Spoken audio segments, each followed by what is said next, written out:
오늘은 2020년 12월 첫 주일입니다. 금년은 3월 달부터 본격적으로 창궐하기 시작한 그런 코로나 바이러스로 말미암아 어떻게 지나갔는지 혼란스러운 것 같기도 하고 공허한 것 같기도 하고 돌아보면 아무것도 안 한 것 같기도 해서 참 마음이 착잡합니다. 다시 이 코로나 바이러스가 더욱 그 무서운 기세로 창궐하고 있기 때문에 우리들도 좀 주의를 기울여야 되겠다 그렇게 생각이 됩니다. 2주 전에는 LA에 사는 제가 잘 아는 어떤 집사님 가정이 그 감염이 되었는데 그 장모님이 돌아가셨다고 해요. 그런데 이번에는 피닉스에서 사역을 하는 어떤 한국인 목사님 가정이 확진을 받고 지금 치료 중이라고 합니다. 이 병마가 서서히 우리 주위에 다가오고 있는 것 같은 그런 느낌이 듭니다. 그런데 코로나 바이러스는 이렇게 발광하듯이 창궐하다가 결국은 없어질 겁니다.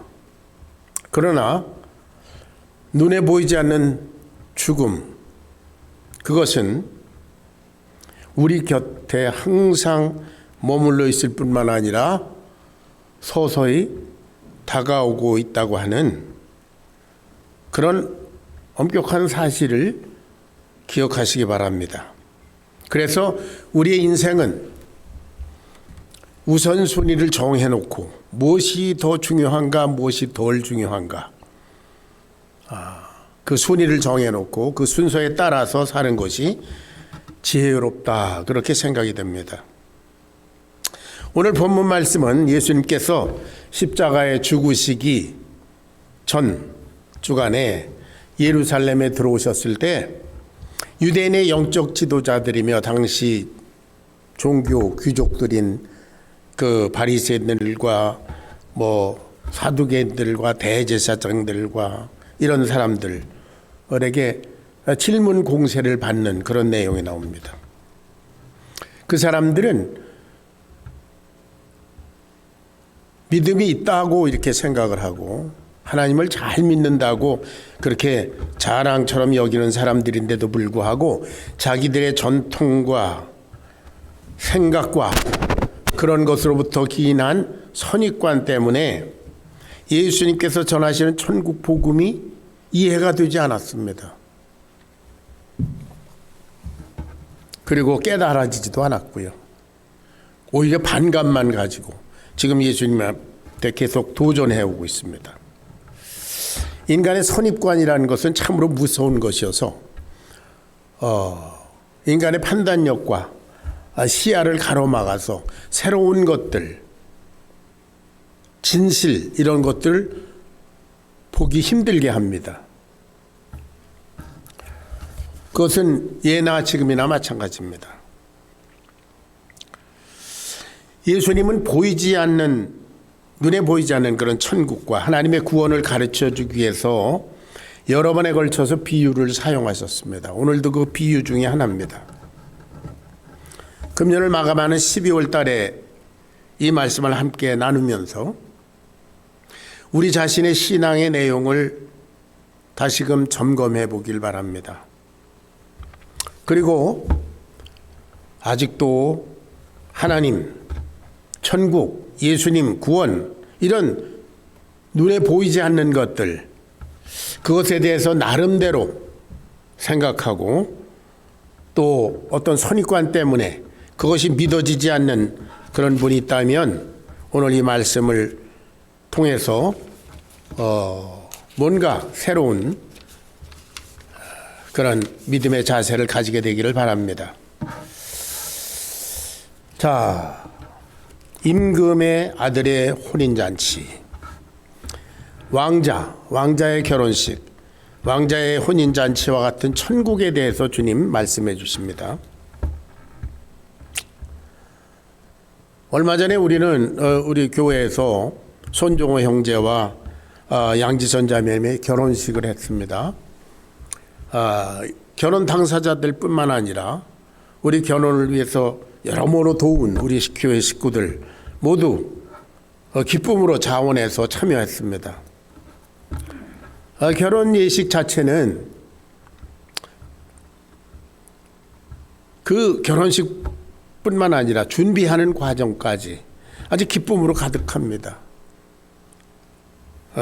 당사자들뿐 아니라 우리 모든 식구들이 다 기쁩니다. 왜냐하면 이것은 축제이기 때문에 그렇습니다. 그리고 새로운 그런 가정을 출발하는 그러한 의미 있는 계기가 되기 때문에 참 기쁨이 넘칩니다. 예수님 당시의 이스라엘 사회에서도 이 결혼식은 모든 사람이 함께 참여하는 축제였다고 합니다. 그 당시에 여러분들이 아시는 대로 이스라엘 사람들은 로마의 식민 지배를 받았습니다. 그랬으니까 로마 시민과 같은 그런 권리를 같이 누리지는 못했으니까 무슨 낙이 그렇게 있었겠어요. 피지배 국민으로서. 그러나 결혼식만큼은 아주 굉장히 풍요로운 축제였다고 합니다. 이스라엘의 결혼식은 당시에 한 일주일 동안 내지 어떤 때는 뭐 열흘 동안 이렇게 밤낮으로 이루어졌다고 합니다. 자, 우리 하나님께서 하나님과 우리의 관계를 부부 관계로 이렇게 얘기하신 적이 여러 번 있습니다. 이사야서 54장 5절에 보면 하나님께서 이스라엘 향해서 나는 너희 남편이다 이렇게 얘기를 하시고요.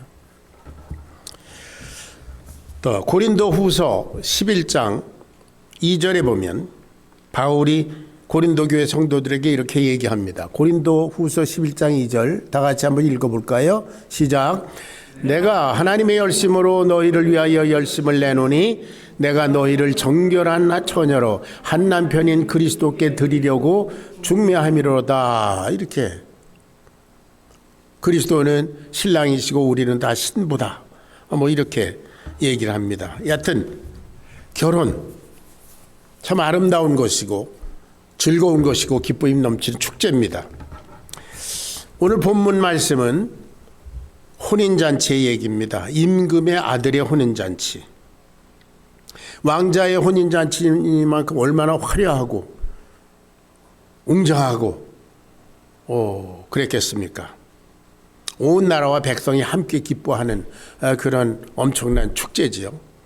아직도 그 군왕제도를 가지고 있는 유럽 나라들, 뭐 아시아에 있는 나라들 그런 곳에서 왕자의 혼인 예식하는 장면을 여러분 상상하시면 이 얼마나 굉장한지 그렇게 이해가 될 것 같아요. 몇 년 전에 영국 왕자 해리 왕자라고 하나요? 그리고 미국 여자 배우인 마클이라는 여자 배우가 결혼을 하는 그런 장면이 뭐 거의 전 세계적으로 막 중계되고 그런 것들을 우리는 봤습니다. 임금이 아들을 위해서 이렇게 치르는 혼인잔치. 이 비유에서 아버지 임금인 아버지는 하나님이시고 그리고 왕자는 예수님이십니다. 이 천국잔치는 결혼잔치는 구원받은 자들이 참여하는 그런 잔치입니다. 영원한 기쁨의 축제. 그 기쁨이 아주 극도의 기쁨이 영원히 지속되는 어떤 면에서 그 기쁨의 그 순간이 정지된 것 같은 그런 것이 아마 천국 축제의 느낌이라고 저는 그렇게 개인적으로 생각합니다. 영원이라고 하는 것은 시간이 정지된 것이다. 그래서 우리가 어떤 기쁜 일을 만나면 이 기쁨이 영원히 지속됐으면 좋겠다. 그런 느낌을 갖지 않습니까? 천국잔치는 이와 같이 하나님 앞에서 저와 여러분이 구원받은 성도들이 누리는 영원한 결혼잔치와 같은 기쁨이 충만한 축제인 줄로 믿으시기 바랍니다. 자, 그것이 우리들 앞에 놓여 있습니다. 우리가 거기에 참여할 자격을 갖춘 사람들입니다. 그래서 요한계시록에는 그 천국 잔치의 모습을 이와 같이 요한계시록 19장 7절 9절에서 이와 같이 말씀했어요. 우리가 찾아서 읽어봅니다. 다 같이 우리가 즐거워하고 크게 기뻐하며 그에게 영광을 돌리세. 어린 양의 혼인 기약이 이르렀고 그의 아내가 자신을 준비하였으므로 그에게 빛나고 깨끗한 세마포를 옷을 입도록 허락하였으니 이 세마포 옷은 성도들의 옳은 행실이라 하더라. 천사가 내게 말하기를 기록하라. 어린 양의 혼인잔치에 청함을 받은 자들은 복이 있도다 그랬어요. 여러분 다 어린 양의 혼인잔치에 청함을 받은 사람들인 줄로 믿습니다. 예, 예수님을 구주로 영원한 남편으로 모신 그리스도인들이 영원히 참여하는 축제의 장면, 그것이 바로 우리가 읽어본 요한계시록의 내용입니다. 이러한 영광을 우리들에게 허락하신 우리 하나님을 찬양합니다. 할렐루야. 자, 그 다음에는 먼저 초대받은 사람들에 대해서 한번 얘기해 보겠습니다. 먼저 초대받은 사람들은 이 초대를 거절한 사람들입니다. 본문에 보니까 임금은 잔치를 위해서 모든 것을 준비하고 종들을 보내서 사람들을 초대했습니다. 내가 다 준비해놨다. 오기만 하라. 그런데 이 초대받은 사람들은 혼인잔치에 별로 관심이 없었던 것 같아요. 그래서 나는 농사하러 가야 된다. 나는 장사하러 가야 된다. 이렇게 다 초대를 거절했습니다. 그런가 하면 어떤 사람들은 초대를 거절하는 정도가 아니라 그 초청장을 들고 온 사람들을 잡아 죽였다. 이것은 이스라엘 사람들에 대한 비유입니다. 그들은 아브라함의 자손으로서 거룩한 초대를 받은 사람들입니다. 그런데 이 사람들이 마지막에 2000년 전에 예수님, 하나님의 아들 예수님이 오셔서 초대하는데도 불구하고 이스라엘 사람들이 반응이 없었어요. 오히려 예수님을 핍박했습니다. 그뿐만 아니라 구약 성경 내내 하나님께서 선지자들을 보내서 그들을 청하셨건만 많은 선지자들이 죽임을 당하고 핍박을 당하고 그런 것들 우리는 구약의 기록을 통해서 합니다. 예수님이 이것을 지적하신 것입니다. 모든 것을 갖추었으니 와서 참여하기만 해라. 그런데 이들이 관심이 없었습니다. 그들은 참으로 어리석은 자들입니다. 밭 가는 일이나 장사하는 일이나 그런 것들은 언제나 할 수 있는 것이고 왕의 혼인잔치에 참여하는 것은 한시적입니다. 잔치가 끝나면 그만입니다. 그러므로 만사를 제쳐놓고 잔치에 참여하는 것부터 해야 돼. 그런데도 불구하고 이들은 밭으로 일하러 가고 장사하러 가고 왕의 혼인잔치, 왕의 초대를 이 세상에서 장사하고 농사 짓는 것보다도 더 하찮게 여겼기 때문에 참여하지 않았습니다. 결국은 그들은 모든 것을 다 잃어버렸습니다. 구약시대 거듭 말씀드리지만 하나님께서 보내신 선지자들 이스라엘 백성들에게 죽임을 당했습니다. 그래서 이렇게 하나님의 구원의 초대를 아주 경홀히 여기는 이스라엘 사람들, 하나님의 아들 예수님께서 오셨는데도 마음을 열지 않고 핍박을 가하는 그 이스라엘 사람들을 향해서 예수님께서 무서운 말씀으로 저주를 선포하십니다. 자, 마태복음 23장 33절로 36절까지 한번 읽어보겠습니다. 예수님이 얼마나 무서운 말씀인지, 구원의 초대를 하시는 예수님을 거부하고 도리어 예수님을 배척하고 핍박하는 자들이 어떤 자들인지 한번 같이 읽어봅니다. 시작. 뱀들아, 독사의 새끼들아, 너희가 어떻게 지옥의 판결을 피하겠느냐? 그러므로 내가 너희에게 선지자들과 지혜 있는 자들과 서기관들을 보내매 너희가 그 중에서 더러는 죽이거나 십자가에 못 박고 그 중에 더러는 너희 회당에서 채찍질하고 이 동네에서 저 동네로 따라다니며 박해하리라. 그러므로 의인 아벨의 피로부터 성전과 제단 사이에서 너희가 죽인 바라기아의 아들 사가리아의 피까지 땅 위에서 흘린 의로운 피가 다 너희에게로 돌아가리라. 내가 진실로 너희에게 이르노니 이것이 다 이 세대에 돌아가리라. 얼마나 무서운 형벌입니까? 예수님에게 이렇게 핍박을 가하고 도전하던 이 불신의 무리들은 결국은 주후 70년에 로마 병정들에 의해서 완전히 멸망한 것을 우리는 역사의 기록을 통해서 압니다. 오늘날에도 주님은 말씀을 통해서, 전도자를 통해서, 성령의 역사를 통해서 이 세상 죄인들을 초대하고 계십니다. 그런데 많은 사람들이 나름대로 분주한 자기 일 때문에 농사 짓는 일, 장사하는 일,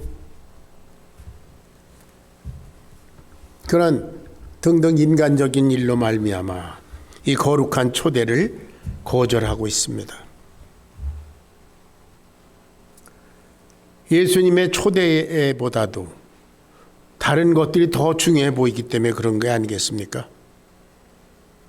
그래서 그들은 이 거룩한 초대를 외면하고 그리고 멸망으로 스스로 걸어가고 있습니다. 전에도 여러 번 말씀드렸지만 하나님은, 우리 사랑의 하나님은 죄인들을 잡아다가 결박해서 지옥에 쳐넣는 무자비한 분이 아닙니다.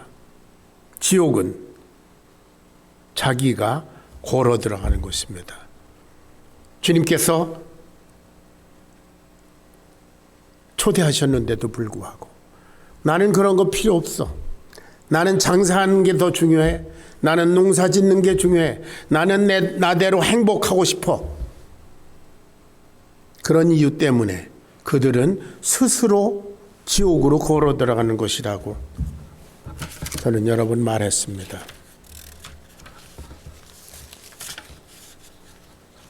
거룩한 초대를 거절한 사람들의 말로를 이미 우리가 읽어본 대로 주님께서 그렇게 말씀하셨어요.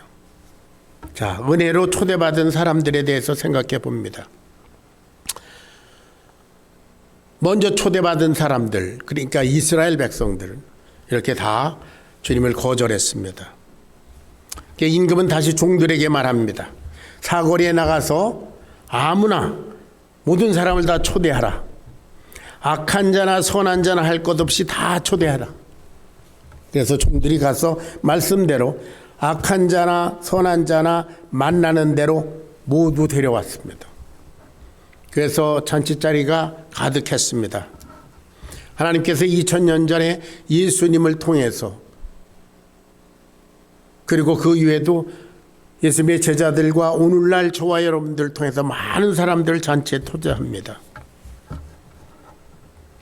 선하게 보이는 사람이든 악하게 보이는 사람이든 누구든지 다 초대받았습니다. 왜? 하나님은 이 모든 인생들이 다 구원받기를 원하시는 그런 마음을 가지고 계시기 때문입니다. 베드로전서 3장 9절에 보면 하나님은 아무도 멸망치 않고 다 구원받기를 원하시는 분이십니다. 그래서 모두 다 초대하셨습니다. 예수님은 그 유명한 말씀, 마태복음 11장 28절에 그렇게 말씀하셨어요. 수고하고 무거운 짐진 자들아 다 내게로 오가. 악한 자든 선한 자든 다 와라. 초대하셨는데 참여 여부는 본인의 선택이며 결단입니다. 임금의 잔치자리는 가득했습니다. 많은 사람들이 모였습니다. 그런데 임금은 그때 한 사람을 지적하셨습니다. 본문을 볼까요? 11절 보겠습니다. 11절 다 같이 임금이 손님들을 보러 들어올 때 거기서 예복을 입지 않은 한 사람을 보고, 군중이 많이 있는데 임금이 많이 왔구나 이렇게 대충 본 게 아니라 천천히 자세히 살펴본 것 같아요. 거기에 보니까 한 사람이, 예복을 입지 않은 사람이 눈에 띄었습니다. 친구여, 어찌하여 예복을 입지 않고 여기 들어왔느냐. 임금은 모든 사람을 다 초대했습니다. 그러나 임금의 심중에는 한 가지 조건이 있었습니다. 예복입니다. 은혜로 초대를 받았지만 참여하는 자는 그 자세가 분명히 준비되어 있어야 했습니다. 왕을 존경하고 그리고 그 혼인잔치를 귀중히 여기는 사람이라면 거기에 걸맞는 예복을 입고 왔어야 합니다. 예수님 당시에 이스라엘 사람들의 결혼식에도 다 예복들을 갖춰 입고 왔다고 합니다. 오늘날도 마찬가지입니다. 오늘날도 어떤 결혼식에 참여하는 사람은 그 결혼식이 귀하면 귀할수록 정장을 하고 준비된 자세로 예복을 입고 이렇게 참여하게 마련입니다.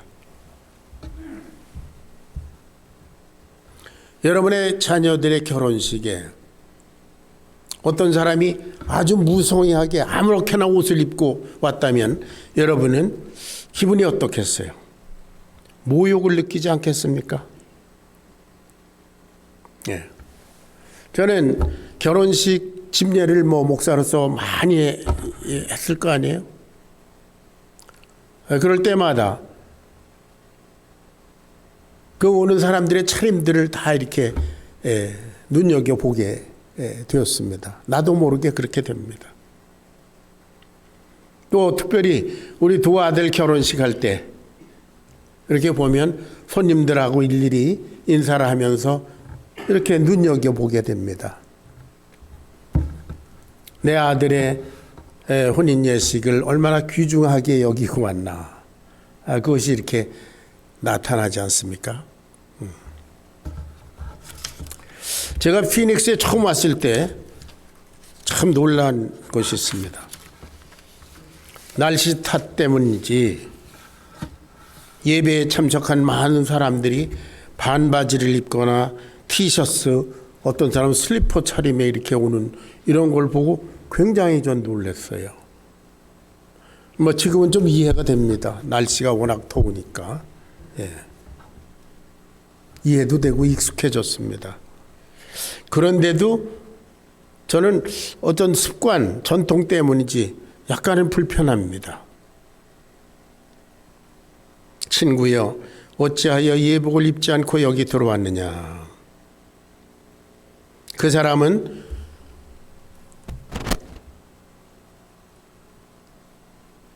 왕의 혼인잔치를 그렇게 귀하게 여기지 않은 것 같아요.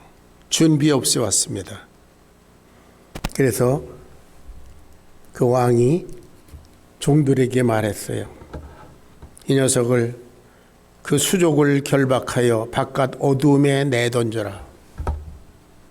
이 자는 여기 참여할 자가 아니다. 준비가 안 됐기 때문에 그 영광스러운 잔치에 거기까지 가서 자격을 잃어버린 그래서 두고두고 후회하며 이를 갈면서 온통했을 거다. 잔치자리의 주인인 임금이 말합니다. 청함을 받은 사람은 많되 택함을 입은 자는 적으니라.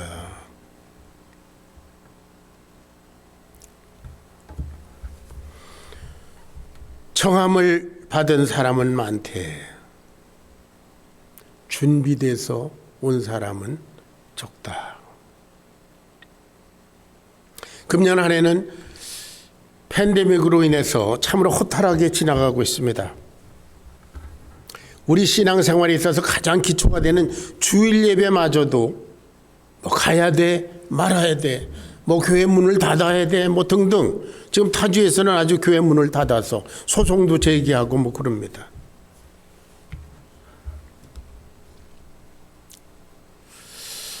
어떤 동영상을 보니까 타주에서, 뉴욕에서인가요? 예배를 다 금지시켰는데 오히려 나이트클럽, 스트립쇼를 하는 바 이런 데는 다 열어놨다 그래요. 그러니까 목사님이 강단에서 찬양을 부르면서 우통을 벗고 웃도를 벗고 넥타이를 풀고 스트립쇼 흉내를 내면서 그런 동영상을 봤어요. 주일 예배마저도 가장 기초적인 것 또는 가장 기초적인 우리 모임, 교제 모임까지도 다 제약을 받습니다. 우리의 신앙생활이 실종되는 듯 그리고 신앙이 뒷걸음질 치는 것 같은 그런 느낌이 듭니다. 그래서 여러분 성도들을 위해서 하나하나 기도하면서 저는 이 믿음이 퇴보하면 안 될 텐데 코로나 바이러스 사태 때문에 그것을 빌미로 믿음 생활에 게을러지고 그러다가 나태해지면 안 될 텐데 그런 염려를 하면서 기도합니다.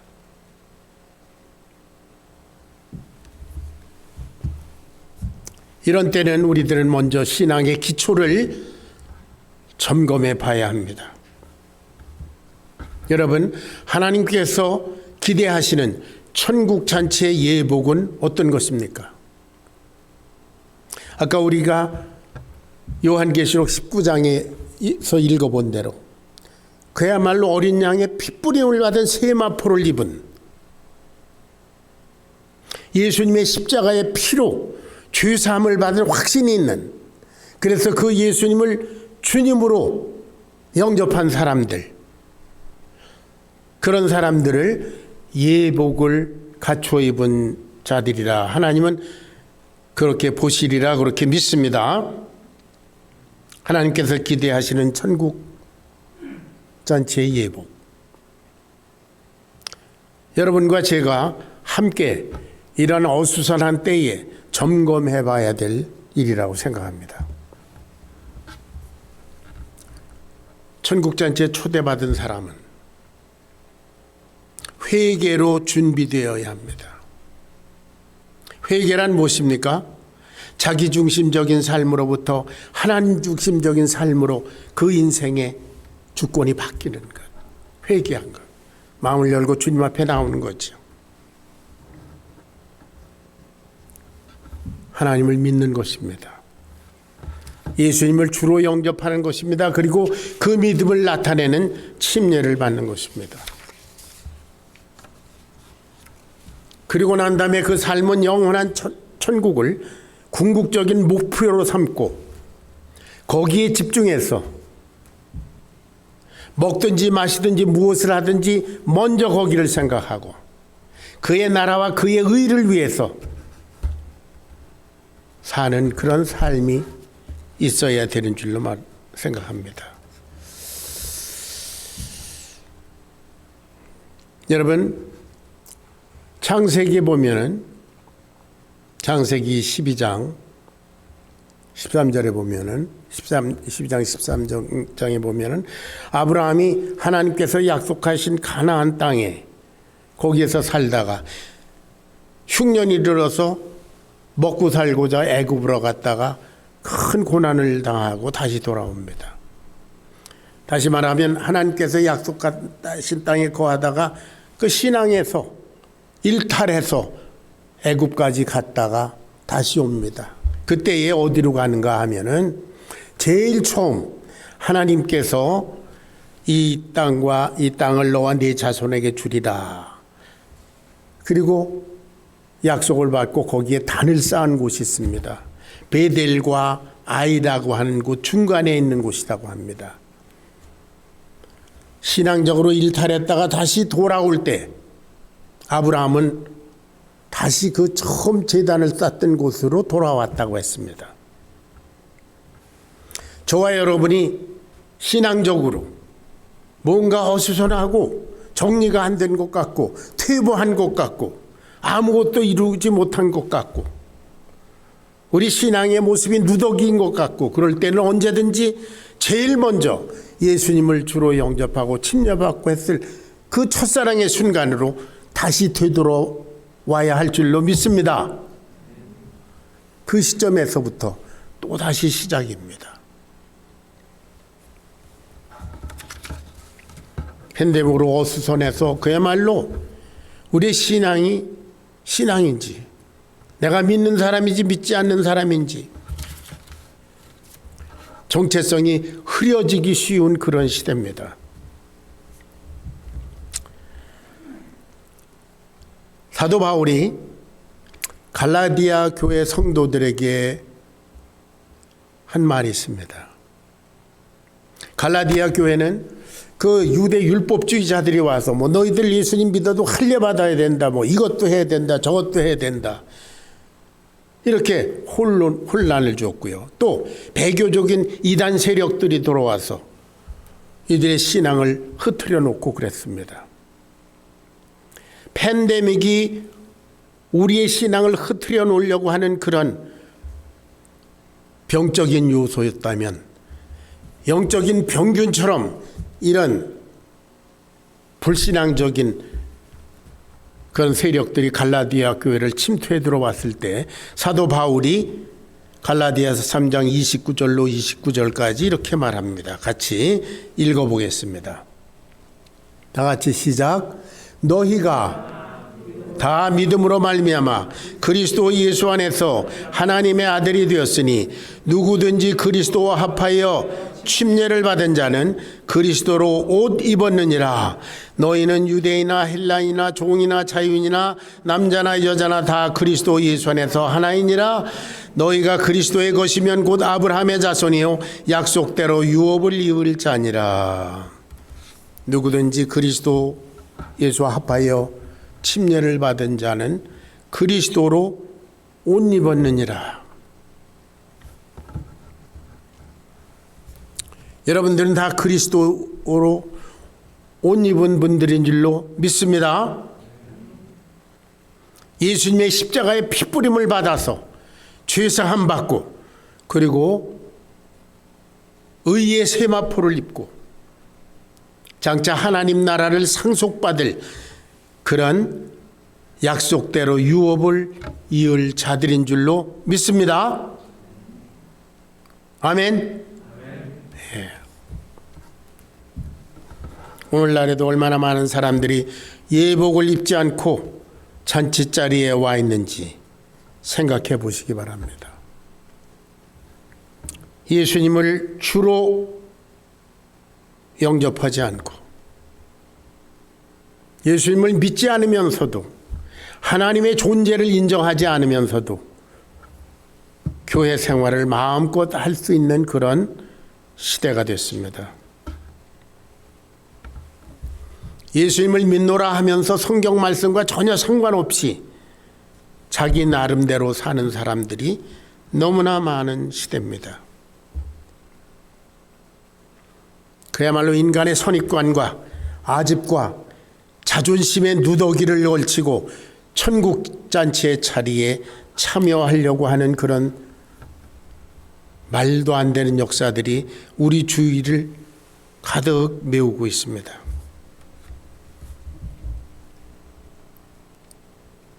청한 사람은 초대받은 사람은 많되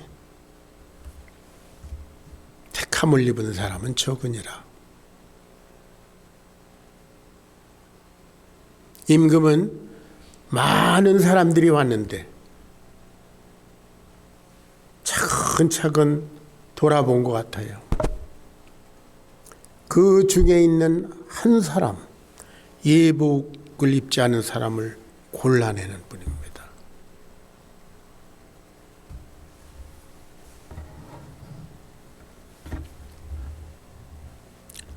예복을 입었는지 안 입었는지는 하나님께서 아시고 누구보다 본인이 잘 압니다.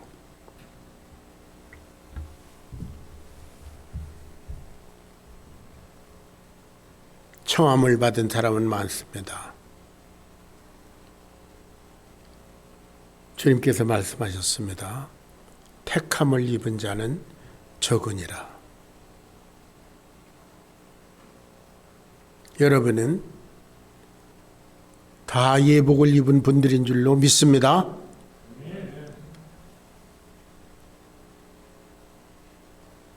여러분은 택함을 받았습니다.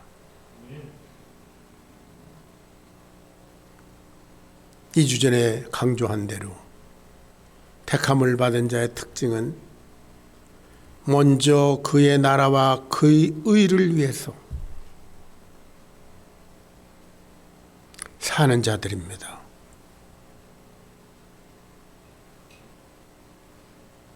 여러분은 예복을 입은 분들입니다. 할렐루야. 기도하겠습니다. 사랑하시는 아버지 하나님, 혼란스러운 시대 가운데 그야말로 이 병마가 우리들의 삶과 우리들의 신앙생활과 우리들의 영혼마저도 일탈하게 하려고 침투해 있는 이런 시대입니다. 이런 환경을 통해서 악한 자들은, 마귀는 더욱 기승을 부리면서 우리들에게 도전해 오는 것을 느낍니다. 그러나 우리들은 예수님의 핏부림을 받은 그런 의의 세마포를 입은 하나님의 백성들입니다. 우리의 정체성을 지키면서 이 혼란한 시대 가운데서도 빛과 소금의 역할을 잘 감당하도록 저희들의 삶을 주장하시고 주님의 교회를 사용하여 주시옵소서. 청함을 받은 사람은 많되 택함을 입은 사람은 적다고 하신 주님의 말씀을 마음에 새기고 택함 받은 자로서 먼저 그의 나라와 그의 의를 구하는 그런 거룩한 삶을 잘 감당하도록 성령님 저희들을 도와주시옵소서. 감사합니다. 주님, 저희들을 불러 선택해 주신 우리 하나님의 주권을 찬양합니다. 예수님의 거룩하신 이름 받들어 간절히 기도하옵나이다. 아멘.